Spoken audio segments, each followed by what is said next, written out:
যে 4 ঘন্টার বিজেপি 250 জনকে শোকজ করা হয়েছে। বাংলা কি তোলাবাজি মুক্ত হবে?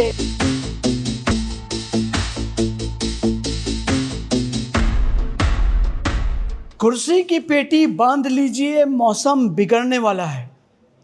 হঠাৎ এই লাইনটি আমার আজকে মনে পড়ল। টিভিতে দেখছিলাম যে মুখ্যমন্ত্রী শুভেন্দু অধিকারী তিনি মিলন মেলা প্রাঙ্গণে গিয়ে তিনি বক্তৃতা দেওয়ার সময় বলছেন মৌসম বদল রাহা হ্যায়। হঠাৎ আমার মনে পড়লো এই ধরনের লাইন শুনেছি তো, একটু R&D করলাম। 2 বছর আগে অভিষেক বন্দ্যোপাধ্যায় পার্লামেন্টে যখন সেশন চলছিল সেখানে দাঁড়িয়ে একটা বক্তৃতা, এবং সেই বক্তৃতায় অভিষেক বন্দ্যোপাধ্যায়ের মুখে শোনা যায় যে কুর্সি কি পেটি বাঁধ লিজিয়ে মৌসম বিগড়নে वाला है। এবং কেন আজকে মুখ্যমন্ত্রী বলছেন যে মৌসম বদল রাহা है, এই নিয়ে চর্চা করব। কিন্তু সবচেয়ে বড় প্রশ্ন, তোলাবাজি কি বন্ধ হবে বাংলায়? কেন এই প্রশ্ন করছি তার একটা কারণ আছে। কারণ পরিষ্কার। গতকালই আমরা দেখলাম যে 22 জন বিজেপির নিচুতলার নেতাদের কর্মীদের সাসপেন্ড করা হয়েছে, এবং আমাদের কাছে যা খবর আছে প্রায় 250 জন, 2-1 জন নয়, 250 জনকে শোকজ করা হয়েছে। কেন সেটাও জানাবো। বন্ধুরা, আপনারা দেখছেন দ্য বং ভয়েস, আপনাদের সঙ্গে আমি প্রকাশ সিনহা। সেগমেন্টের নাম আজকে বিস্তারিত একটা রিপোর্ট, একটা তথ্য পেশ করব। এবং দেখতে পাচ্ছেন আজকের টপিক হচ্ছে তোলাবাজি মুক্ত হবে বাংলা। বাংলা কি তোলাবাজি মুক্ত হবে? এটাই কিন্তু এখন সবচেয়ে বড় প্রশ্ন। মৌসম বদল রাহা হ্যায় কেন বললেন মুখ্যমন্ত্রী? প্রকাশ বলছি প্রোগ্রাম। মুখ্যমন্ত্রী আজকে হঠাৎ বলেন যে তোলাবাজি সিন্ডিকেট রাজ আমি কিন্তু বন্ধ করে দেব, এবং সেটা বলতে গিয়ে তিনি বলছেন যে মৌসম বদল রাহা হ্যায়। মুখ্যমন্ত্রী শুভেন্দু অধিকারী আমরা দেখেছি তিনি কিন্তু এর আগে যখন ইলেকশনের আগে প্রচারে যেতেন, প্রত্যেকটি প্রচার সভা থেকে তিনি কিন্তু একটা কথা বলতেন যে তোলাবাজি বন্ধ করতে হবে, সিন্ডিকেট রাজ বন্ধ করতে হবে, ভাইপোর সিন্ডিকেট রাজ বন্ধ করতে হবে। এবং আজকে আমরা আগস্ট মাসে আসি, মে থেকে জুন জুলাই আগস্ট প্রায় 3 মাস হয়ে গেল, 90 দিনের সরকার, নতুন সরকার। তারপরেও কিন্তু মুখ্যমন্ত্রীকে বলতে হচ্ছে যে সিন্ডিকেট তোলাবাজি বন্ধ করে দেব, মৌসম বদল রাহা হ্যায়। নিশ্চয়ই মৌসম বদল রাহা হ্যায়। কেন, কি কারণে? আমরা দেখলাম যে গতকাল বিজেপির একটা প্রেস কনফারেন্স করা হলো। বিজেপির রাজ্য সভাপতি শ্রমিক ভট্টাচার্য তিনি কিন্তু একটা বক্তব্য দিয়েছেন। কিন্তু তার আগে আমরা দেখে নেব পরপর মুখ্যমন্ত্রী শুভেন্দু অধিকারী মৌসম বদল রাহা হ্যায় বলতে গিয়ে কী বললেন, এবং তারপর আমরা দেখব যে 2 বছর আগে অভিষেক বন্দ্যোপাধ্যায় তিনি পার্লামেন্টে দাঁড়িয়ে কি বলেছিলেন।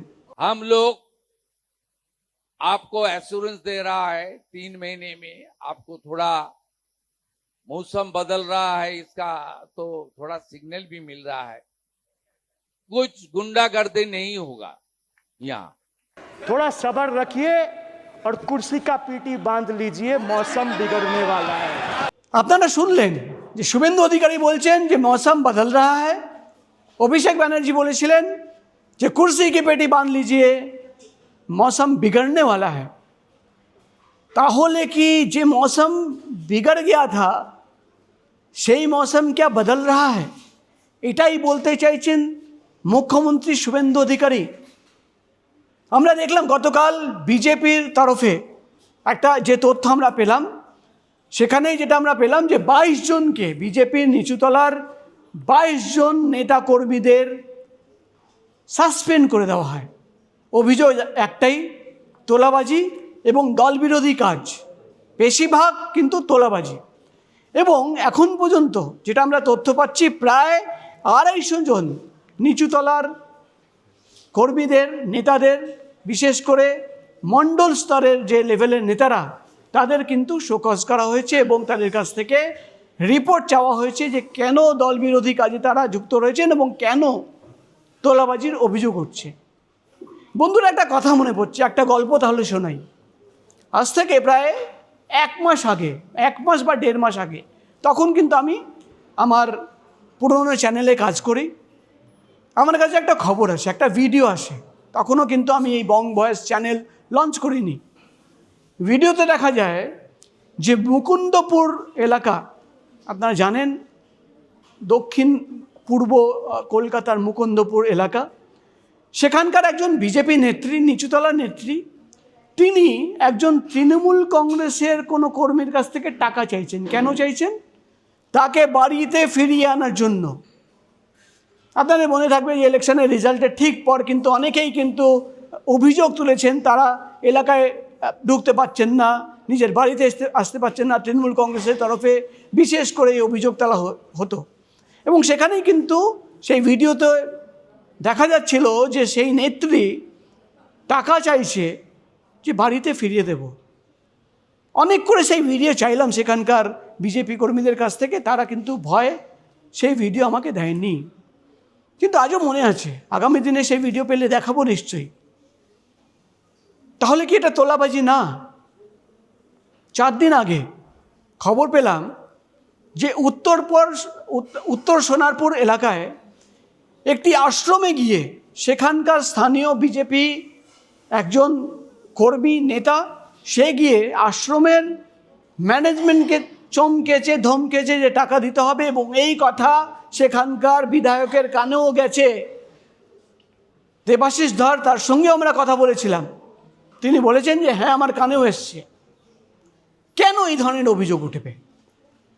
যে বিজেপি বারবার তাদের মেন এজেন্ডা ছিল যে তোলাবাজি বন্ধ করতে হবে, সিন্ডিকেট রাজ বন্ধ করতে হবে, মুখ্যমন্ত্রী শুভেন্দু অধিকারী ইলেকশন ক্যাম্পেনের মেন এজেন্ডাই ছিল যে তোলাবাজির বন্ধ করতে হবে, কেন বিজেপিকে 22 জন নেতাকর্মীদের সাসপেন্ড করতে হচ্ছে এই তোলাবাজির জন্য? কেন 250 জনকে শোকজ করতে হচ্ছে? এবং এখন পর্যন্ত আমাদের কাছে যা খবর, 500-র বেশি অভিযোগ কলকাতা শহরে কিন্তু এখনও বিজেপির রাজ্য যে সদর দপ্তর সেখানে জমা পড়েছে এবং প্রত্যেকটি কিন্তু স্ক্যানিং করা হচ্ছে। এখানে বলতে হবে যে বিজেপি একটা সিস্টেম্যাটিক পার্টি, সিস্টেমে চলে এবং প্রত্যেকটি অভিযোগ স্ক্যানিং করা হচ্ছে। তাই জন্য এই 22 জনকে সাসপেন্ড করা হলো।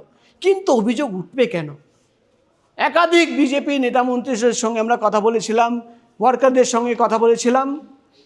কারণ একটাই আসছে সামনে, যেটা মেন কারণ।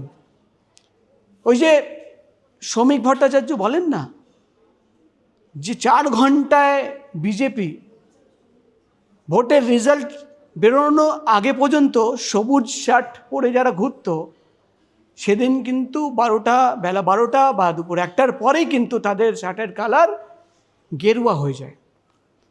তাহলে কি এরাই তোলাবাজি করছে এবং তাদের অ্যাকসেপ্টেন্স তারা পাচ্ছে? এই মর্মে বা এইখানে রাজ্য বিজেপি সভাপতি শ্রমিক ভট্টাচার্য কি বলছেন সেটা শুনেন। একটা শৃঙ্খলাপরায়ণ রাজনৈতিক দলে শৃঙ্খলা রক্ষা করবার জন্য কিছু সময় কঠোর পদক্ষেপ নিতে হয়, কিন্তু আপনারা যে খবর প্রচার করছেন যে বহু নেতাকর্মীর বিরুদ্ধে এ ধরনের ব্যবস্থা নেওয়া হয়েছে, এটা ঠিক নয়। হ্যাঁ, কিছু জায়গায় আমরা শোকজ করেছি, সামান্য কয়েকজনকে সাসপেন্ডও করা হয়েছে। তাদের সম্পর্কে কিছু বিচ্যুতির অভিযোগ ছিল, সেটা তাদের থেকে জানতে চাওয়া হয়েছে। যারা 4 ঘন্টার তৃণমূল থেকে বিজেপি হয়েছে, তাদের আমাদের নিচুতলার কয়েকজন সঙ্গে নিয়ে ঘুরেছিলেন, তাদের শোকজ করা হয়েছে, তাদের সতর্ক করে দেওয়া হয়েছে, এর থেকে বেশি কিছু না। আপনারা শুনলেন যে শ্রমিক ভট্টাচার্য বলছেন যে অভিযোগ পেয়েছিলাম আমরা এবং আমরা কিন্তু সাসপেন্ড করেছি। কিন্তু এই তোলাবাজি নিয়ে, এই যে তোলাবাজির অভিযোগ সামনে আসছে, এটা নিয়ে আমরা দেবাশিস ধর, উত্তর সোনারপুর এলাকার বিজেপি বিধায়ক দেবাশিস ধর, তাকে প্রশ্ন করেছিলাম। তিনি কি বলেছেন শুনুন। প্রথমত সে লোক কিরকম লোক ছিল, সে তোলাবাজ ছিল না মোটামুটি ঠিকঠাক লোক ছিল? 2 নম্বর হচ্ছে তাকে স্ক্রিনিং করে আমাদের আইডিওলজির সাথে তাকে খাপ খাইয়ে নিয়ে আসার প্রসেসটা, এটা একটা প্রসেস আছে। কিন্তু যেটা হচ্ছে লোকাল লেভেলে, দেখুন একজন এমএলএ, আমার এরিয়াতে 4,04,000 লোক বাস করে। এবার 4,04,000 লোককে যদি আমি বলি যে 2 মাস 15 দিনের সব ঠিকঠাক হয়ে যাবে বা তাদেরকে মনিটর করা যাবে, সেটা তো যেরকম পরিস্থিতি হয়, সিচুয়েশন আছে, আমরা সেইভাবে পুরো জিনিসটার উপরে এটাতে কোনো আমাদের মুখ্যমন্ত্রী বলে দিয়েছেন উনি কোনোভাবে এটাকে টলারেট করবেন না, আমাদের ম্যান্ডেট এটা নিয়ে আসা আছে। শুনলেন দেবাশিস ধর, তিনি বিধায়ক বিজেপির, তিনি অ্যাকসেপ্ট করছেন, তিনি স্বীকার করছেন যে হ্যাঁ অভিযোগ আসছে, সেটা দেখা হচ্ছে। আমরা একই প্রশ্ন করেছিলাম বিজেপির রাজ্যসভার সাংসদ রাহুল সিনহাকে, তিনি কি বললেন শুনুন। গত 2 মাসের মধ্যে আমরা জনতা দরবারে বা একাধিক জায়গা থেকে পাচ্ছি যে মানে এই তৃণমূলের লোকেরাই কিন্তু বিজেপিতে ঢুকছে এবং একাধিক কিন্তু আবার টাকা তোলাবাজি, মানে গতকালও আমরা দেখলাম জনতা দরবারে একজন মহিলা ছিলেন, তিনি কিন্তু বলছেন পর্যন্ত এটা আটকানো যাচ্ছে না, নেইনি। প্রথম কথা অফিশিয়ালি হচ্ছে না, কিন্তু আনঅফিশিয়ালি অনঅফিশিয়াল কি গ্রাউন্ড লেভেলে কিন্তু আনঅফিশিয়ালের ব্যাপার কি আছে? অফিশিয়ালি সব বিজেপি আনঅফিশিয়ালি চলে না, আনঅফিশিয়ালি তৃণমূল চলে। ওই জন্য টেবিলের তলা দিয়ে টাকা খাওয়া হয়েছে, আমাদের সব অফিসিয়ালি। অতএব কোনো পার্টিতে অন্য কেউ ঢোকেনি। আর 2 নম্বর কথা হচ্ছে যে যত সমস্ত আছে, কোথাও 2-1টা বিচ্যুতি হলে আমরা সেগুলোকে নজর রাখছি, বাকি যা কিছু হচ্ছে সব মিথ্যা প্রচার, এগুলো তৃণমূল করাচ্ছে। যে কারণ যেহেতু তৃণমূলের নিজেদের অবস্থা অত্যন্ত সুন্দর, বিশেষ করে করছে সিপিএম। রাহুল সিনহাও কিন্তু ইনডাইরেক্টলি বলছেন যে 2-1টা অভিযোগ আসছে, আমরা দেখছি, কিন্তু অভিযোগ আসছে তো এর নেপথ্যে কি, মানে কিভাবে, কেন? বিজেপির অন্দরমহল এবং বিজেপির একাধিক বিধায়কদের সঙ্গে কথা বলে আমরা যেটা জানতে পারছি যে তারা যেটা দেখছে যে এলাকায় তৃণমূল বা সিপিএম যারা করত তারাই কিন্তু রাতারাতি চেঞ্জ হয়ে গিয়ে এখন যারা বহু বছর ধরে বিজেপি করছে, যারা বিজেপির জন্য রক্ত যাদের বেরিয়েছে, যারা বিজেপির জন্য মার খেয়েছে, যারা বিজেপির জন্য জেলে গেছে, যাদের বিরুদ্ধে মামলা করা হলো, যারা জামিন নিল, জানেন বিজেপির নিচুতলার কর্মীদের একাংশের অভিযোগ যে তাদের কিন্তু আজকের ডেটে ডমিনেট করা হচ্ছে। এবং কারা ডমিনেট করছে? তারাই ডমিনেট করছে যারা এতদিন ধরে তৃণমূল কংগ্রেসের ঝান্ডা ধরে স্লোগান দিয়েছে, অ্যান্টি বিজেপি স্লোগান দিয়েছে এবং ঘুরে বেরিয়েছে বিজেপির এগেনস্টে কাজ করেছে। এটা কেন? শ্রমিক ভট্টাচার্যকে কেন বলতে হচ্ছে বারবার যে 4 ঘন্টার বিজেপি? কেন শ্রমিক ভট্টাচার্যকে বলতে হচ্ছে যে কেন তাদের নিয়ে ছবি তুলছেন? অর্থাৎ অনেক জায়গা থেকে অভিযোগ আসছে যে বিজেপির নতুন বিধায়করা তারা কিন্তু যারা তৃণমূল কংগ্রেস করত, যারা এতদিন ধরে সিপিএম করেছে, তাদের সঙ্গে ছবি তোলা হচ্ছে, তাদের নিয়ে তারা কিন্তু বিভিন্ন জায়গায় ঘুরছে। এখানে প্রশ্ন একটাই, তাহলে সেখানে বিজেপির যারা পুরনো কর্মীরা, যারা এতদিন ধরে একটা লিটারালি যুদ্ধ করলো, তারা কি ডিমোরালাইজ হচ্ছে না? হচ্ছে বন্ধুরা, একদমই হচ্ছে। সেটা বিজেপির সংগঠনের ব্যাপার, কিন্তু প্রশ্ন একটাই, তোলাবাজি কি বন্ধ হবে না? তোলাবাজি কি বন্ধ হবে না? সম্প্রতি আমরা দেখলাম যে বিধানসভা কেন্দ্র, দমদম বিধানসভা কেন্দ্র, সেখানকার একজন প্রমোটার তিনি কিন্তু অভিযোগ আনছেন যে তাকে কিন্তু মারধর করা হয়েছে, তার বাড়ি সেখানে গিয়ে তোলাবাজি করা হয়েছে, টাকা না দেওয়ার জন্য লুটপাট চালানো হয়েছে। এবং সেখানকার বিজেপির বিধায়ক অরিজিৎ বক্সি তিনি বলছেন তিনি কিছুই জানেন না। তোলাবাজি কি বন্ধ হবে না? রাজ্যবাসী, কলকাতাবাসী তারা কি এটা ডিজার্ভ করে না যে তারা তোলাবাজি মুক্ত, এক্সটর্শন মুক্ত রাজ্যে থাকবে বা শহরে থাকবে? মানে এই কথা এই জন্য বলছি, কেন কি বিজেপির রাজ্য সভাপতি নিজেই বলছেন যে হ্যাঁ একাধিক অভিযোগ ছিল, সেখানে কিন্তু 22 জনকে সাসপেন্ড করা হয়েছে, 1 জন 2 জন নয়, 22 জনকে সাসপেন্ড করা হয়েছে। তার মানেটা কি? প্রায় 500-র বেশি অভিযোগ জমা পড়েছে যে টাকা চাওয়া হচ্ছে, তোলাবাজি করছে কেউ। এত বুড়ো বুড়ি অভিযোগ কেন জমা পড়বে? বিজেপির মতন একটা দল যেখানে কিন্তু লেয়ার সংগঠন রয়েছে, মানে ওয়ান ম্যান পার্টি কিন্তু এখানে চলে না, সেখানে মুখ্যমন্ত্রীকে বলতে হচ্ছে যে মৌসম বদল রাহা হ্যায়। সাধুবাদ জানাই মুখ্যমন্ত্রীর এই বয়ানকে, কিন্তু কতদিন অপেক্ষা করতে হবে? বিজেপি সরকারে আসার পর সাধারণ মানুষের একটা এক্সপেকটেশন ছিল যে তারা কিন্তু এবার সেই তোলাবাজির যে রাজ ছিল, যে সেই সিন্ডিকেটের যে রাজ ছিল, সেখান থেকে তারা কিন্তু রেহাই পাবে। আদৌ কি রেহাই তারা পেয়েছে? গ্রাউন্ড লেভেলে যখন আমরা কথা বলি, সেখান থেকে কিন্তু অন্য ছবি উঠে আসছে যে শুধু মুখ বদল হয়ে গেছে। অনেক জায়গাতে একই মুখ রয়েছে, শুধু রং বদল হয়েছে। চমকানো, ধমকানো, তোলাবাজি, টাকা চাওয়া সব কিন্তু চলছে। তাই জন্য কি মুখ্যমন্ত্রী শুভেন্দু অধিকারীকে বলতে হচ্ছে যে সব বন্ধ করে দেবো, সিন্ডিকেট বন্ধ করে দেব? আমি মুখ্যমন্ত্রীর কাছ থেকে আবেদন জানাবো অ্যাজ এ জার্নালিস্ট, যেটা কিন্তু দ্রুত বন্ধ করা হোক এবং পুলিশ প্রশাসন এই দিকে নজর দিক, যাতে আগামী দিনে আরও বিজেপি কর্মী নেতাদের সাসপেন্ড না করতে হয়, শোকজ না করতে হয়। যেদিন এটা 0 হয়ে যাবে সাসপেন্ড নাম্বার এবং শোকজের নাম্বার, সেদিন বুঝতে পারবো যে হ্যাঁ তোলাবাজি বন্ধ হয়েছে, সিন্ডিকেট বন্ধ হয়েছে। মুখের সামনে হয়তো কেউ বলছে না, কিন্তু পিঠের পেছনে অনেকেই বলছে, এবং এটা কিন্তু চিন্তার বিষয়, ভাবনার বিষয়। চিন্তা করতে হবে যে এটাই যদি চলতে থাকে তাহলে কিন্তু ইমেজ খারাপ হচ্ছে। কার ইমেজ খারাপ হচ্ছে? মুখ্যমন্ত্রী শুভেন্দু অধিকারীর ইমেজ খারাপ হচ্ছে বিজেপি পার্টির। তাই এদিকে নজর দেওয়া দরকার। এবং প্রশ্ন আবার থেকেই যাচ্ছে, তোলাবাজি মুক্ত হবে কি বাংলা?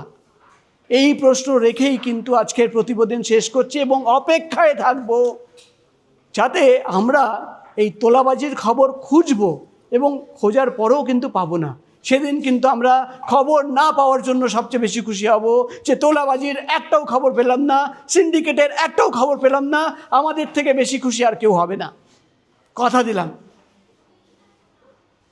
অপেক্ষায় থাকব কোন দিন সেটা আসে। আপনারা দেখছিলেন দ্য বং ভয়েস, আপনাদের সঙ্গে ছিলাম আমি প্রকাশ সেনা। প্রতিবেদনের নাম প্রকাশ বলছি, এবং কমেন্ট করবেন, নিশ্চয়ই সাজেশন দেবেন, ফলো করবেন আমাদের পেজ, লাইক করবেন, শেয়ার করবেন, যাতে এই আওয়াজ, বং ভয়েসের আওয়াজ, আবেদন সব জায়গায় যাতে পৌঁছে যায়। শেয়ার নিশ্চয়ই করবেন। ধন্যবাদ।